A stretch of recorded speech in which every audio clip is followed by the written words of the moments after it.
Welcome guys, GK MCQs MK channel में आपका बहुत बहुत स्वागत है। सब्सक्राइब कीजिए जीके एमसीक्यूज एमके चैनल को और पाए रोजाना मल्टीपल चॉइस क्वेश्चन।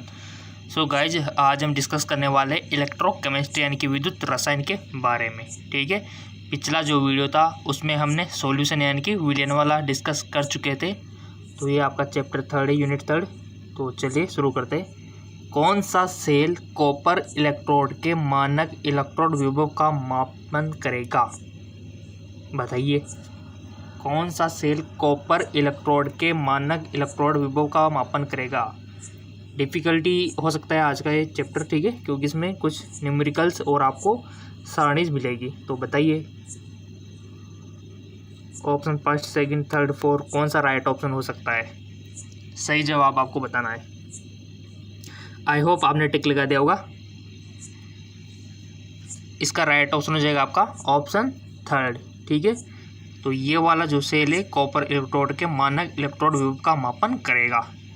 चलते आगे की ओर। अगला क्वेश्चन है, मैग्नीशियम इलेक्ट्रोड के इलेक्ट्रोड विभव में निम्न समीकरण के अनुसार परिवर्तन होता है। खींचे तो यह कैसा होगा? तो यहाँ पर दिया हुआ है। ठीक है, तो ये समीकरण आपके सामने दी हुई है, ये देखिए, फर्स्ट, सेकंड, थर्ड, फोर्थ। सो बताइए इसका राइट ऑप्शन क्या होगा गाइज?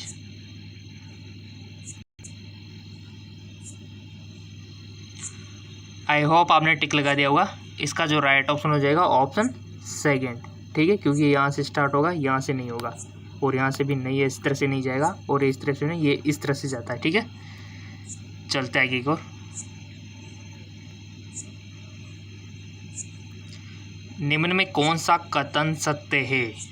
बताइए, अगर आपको नॉलेज होगी सेल्स के बारे में, अभिक्रिया के बारे में, तो आप इजीली कर सकोगे। ई सेल तथा सेल अभिक्रिया के लिए डेल्टा आरजी दोनों विस्तरण गुण है। ई सेल तथा सेल अभिक्रिया के लिए डेल्टा आरजी दोनों मात्रक विहीन गुण है।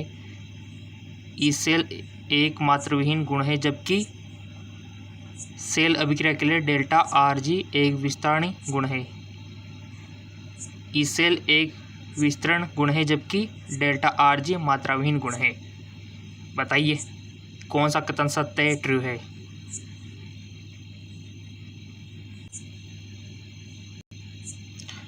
सो गाइज, आपने टिक लगा दिया होगा। इसका जो राइट ऑप्शन हो जाएगा ऑप्शन थर्ड। ई सेल एक मात्रा विहीन गुण है, जबकि सेल अभिक्रिया के लिए डेल्टा आरजी एक विस्तरण गुण है। चलते आगे और।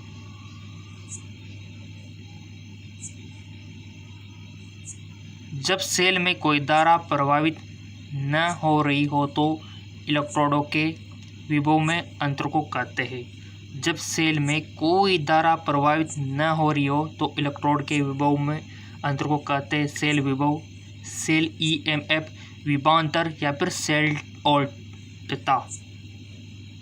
बताइए। आई होप आपने टिक लगा दिया होगा। सही पे टिक लगाना है ताकि आपकी प्रैक्टिस अच्छी हो जाए। जब सेल में कोई धारा प्रवाहित नहीं हो रही हो तो इलेक्ट्रोड के विभव में अंतर को गाइस सेल ईएमएफ बोलते हैं इसको।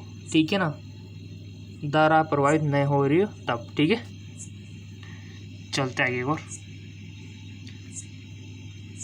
गाइस, अगर आपको पहले वाले क्वेश्चन चाहिए तो आप कमेंट करके बता सकते हो, क्योंकि आपके व्यूज़ नहीं आ रहे। कारण बताइए क्यों नहीं आ रहे? ठीक है, क्योंकि पहले वाले देखने वाले की संख्या आती थी 1500 2000 पर डे, लेकिन अब देखने को मिल रहा है कि 500 600। ये क्या रीज़न है? आपको पहले वाले चाहिए तो कमेंट करके बता दो, पहले वाले मैं आपको अवेलेबल करा दूंगा, क्योंकि ये भी इंपॉर्टेंट है। अगर चैप्टर वाइज यही चाहिए तो मैं ये भी आपको अवेलेबल करा दूँ। प्लीज़ कमेंट करके बताना। ठीक है, निम्न में से किसी सेल के अक्रिय इलेक्ट्रोड के विषय में कौन सा कथन सही नहीं है? यह सेल अभिक्रिया में भाग नहीं लेता, यह या तो ऑक्सीकरण अथवा अपचयन अभिक्रिया के लिए सत्य प्रदान करता है, यह इलेक्ट्रॉनों के चालन के लिए सत्ता प्रदान करता है, यह रेडॉक्स अभिक्रिया के लिए सत्ता प्रदान करता है।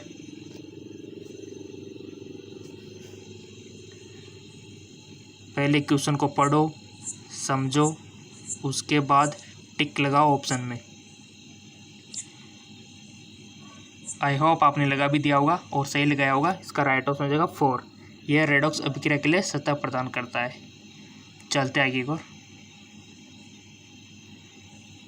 एक विद्युत रासायनिक सेल विद्युत अपघटनीय सेल के समान व्यवहार कर सकता है जब E cell equal to 0, E cell greater than exit cell, E cell और एक्सट सेल यहाँ पर दिया हुआ है, किस तरह व्यवहार करेगा।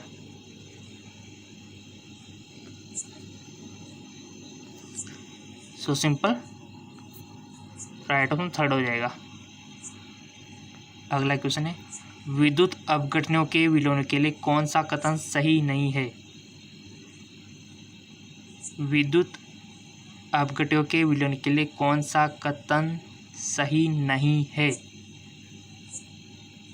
विलेन की चालकता आयनों के आकार पर निर्भर करती है, चालकता विलेन की श्यानता पर निर्भर करती है, चालकता विलेन में उपस्थित आयनों की योजना पर निर्भर करती है, या फिर चालकता ताप बढ़ने से बढ़ती है। बहुत मोस्ट इंपॉर्टेंट क्वेश्चन है गाइस।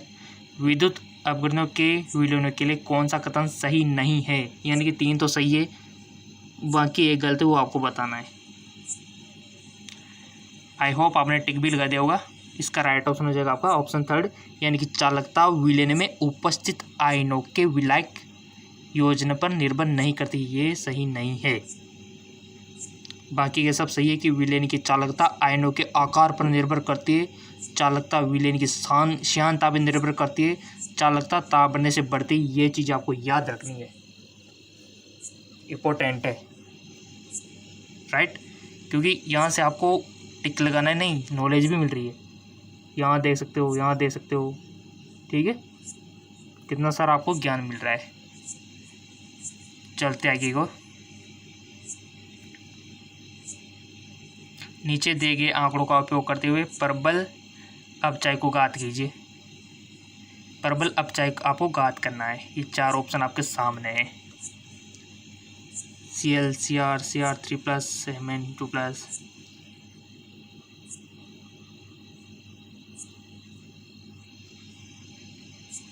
सो सिंपल इसका राइट ऑप्शन हो जाएगा सेकंड, Cr, ठीक है।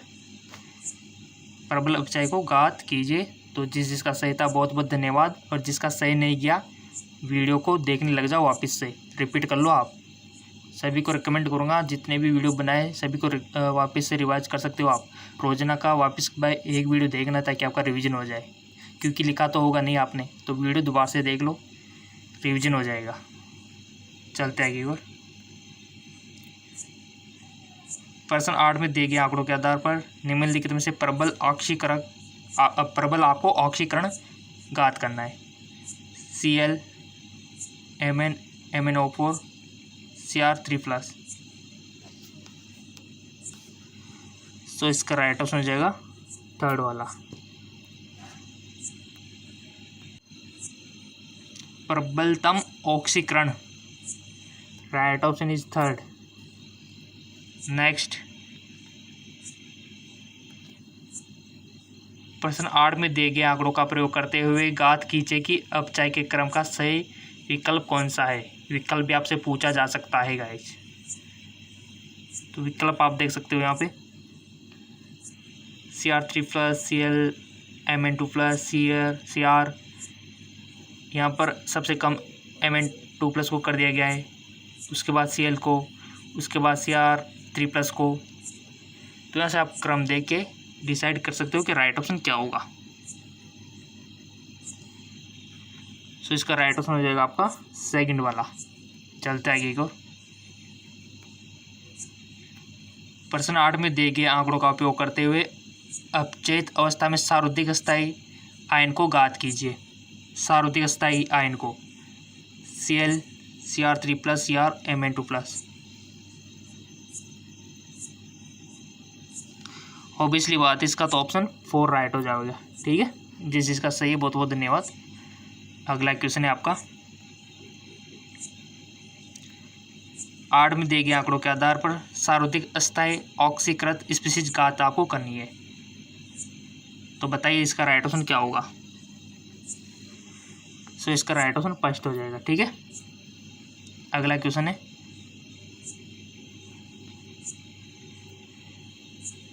Al2O3 में 1 मोल एल्यूमिनियम प्राप्त करने के लिए आवश्यक आवेश की मात्रा।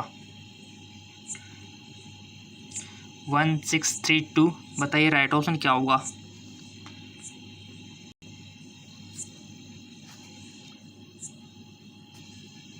सो गाइस इसका राइट ऑप्शन हो जाएगा 3F। ठीक है, अगला क्वेश्चन है चालकता सेल स्थिरांक विद्युत अपघट्य परिवर्तित करने पर परिवर्तित हो जाता है। विद्युत अपघट्य की सांद्रता परिवर्तित करने पर परिवर्तित हो जाता है।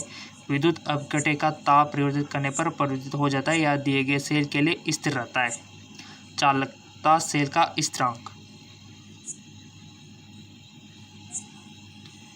सो सिंपल इसका राइट ऑप्शन हो जाएगा दिए गए सेल के लिए स्थिर रहता है। अगला क्वेश्चन है लैंड स्टोरेज बैटरी लैंड संचालित सेल को चार्ज करते समय PbSO4 एनोड Pb में अपचेत होता है। PbSO4 कैथोड Pb में अपचेत होता है या फिर PbSO4 कैथोड Pb में ऑक्सीकृत होता है। PbSO4 एनोड Pb में ऑक्सीकृत होता है। सो इसका राइट ऑप्शन हो जाएगा फर्स्ट, PbSO4 एनोड Pb में अपचेत होता है। अगला क्वेश्चन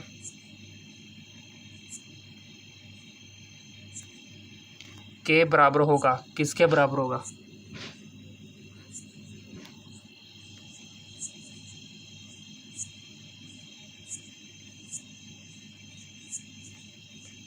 सो इसका राइट ऑप्शन है सेकंड।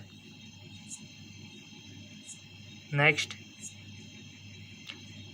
नमक के जलीय विलयन के विद्युत अपघट्य में कौन सी अर्धसेल अभिक्रिया एनोड पर होगी। नमक के जलीय विलयन के विद्युत अपघटन में कौन सी अर्धसेल अभिक्रिया एनोड पर होगी। बताइए, ये चार ऑप्शन आपके सामने, इजीली आपको पढ़ना है और आंसर देना है।